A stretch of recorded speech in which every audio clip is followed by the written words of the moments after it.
June 29, 2020, at 9:28 p.m., Officer Kenkel of the Provo Police Department in Provo, Utah, can be seen on his own body cam footage conspiring with an unknown man to mobilize 30 to 50 people to wipe out a group of protesters calling for police reform who were marching in the streets just a few blocks down. I'm just disgusted with what's going on. So are we. And if you guys would allow it, we could put an end to this real quick. I could have 40 or 50 people down here and we'll just wipe them out. Yeah. Oh, no. This footage was captured just a few minutes after several cars drove into a crowd of demonstrators. He ran over this bitch. He ran her over.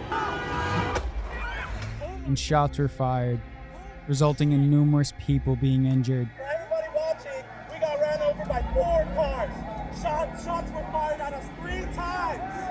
3 times, and where the fuck were these people? You would think that the Provo Police Department would have viewed this as a serious and dangerous situation. One guy throws himself to the ground. I don't know what the fuck happened there.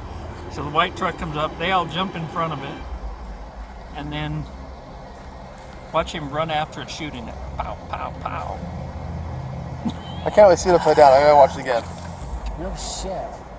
Demonstrators and the public safety were at risk due to violent criminals wielding their cars as weapons, driving them into crowds of people. And that's when I said, enough's enough, and I just put my foot down and went through the crowd.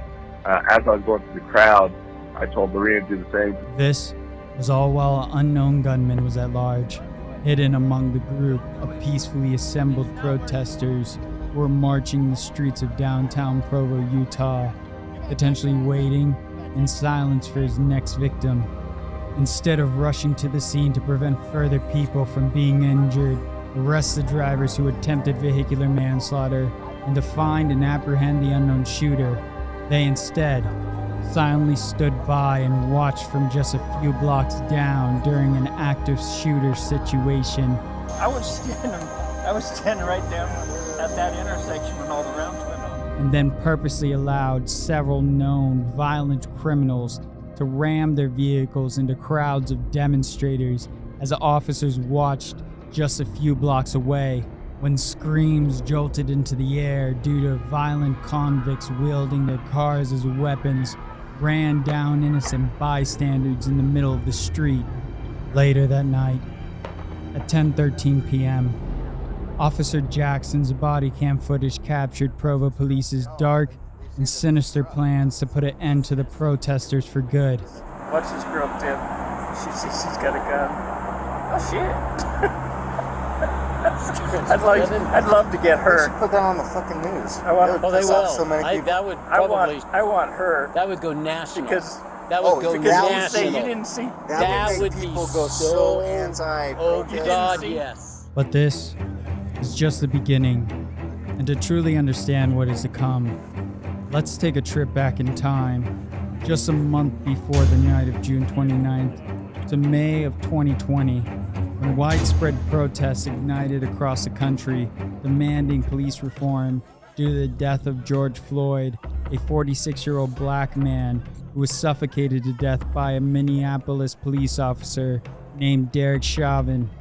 These mass protests were not uncalled for, as Floyd was proven to be murdered almost a year later on June 25th, 2021, when Chauvin was later convicted by a jury of second-degree murder, third-degree murder, and second-degree manslaughter for the brutal killing of the unarmed black man. Justice was served, but this is just one of thousands of instances that occur every year. And police brutality can come in various forms, none as so obvious as a blatant murder in the middle of the streets at the hands of the police.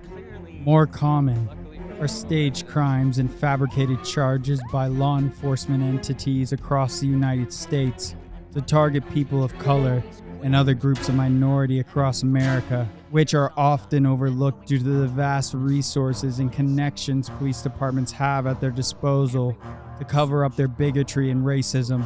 They utilize local and national news outlets and social media to spread disinformation, an effort to demonize, criminalize, and discredit any victim caught in their web of lies and manipulation. My investigation of these lesser-known acts of hatred and discrimination against people of color within America's law enforcement agencies started in late May in the year 2020. Then, almost a month later in June, my research led me to a police department in a small religious town called Provo, Utah. This is where several protest organizations planned a demonstration calling for police reform within the Provo Police Department.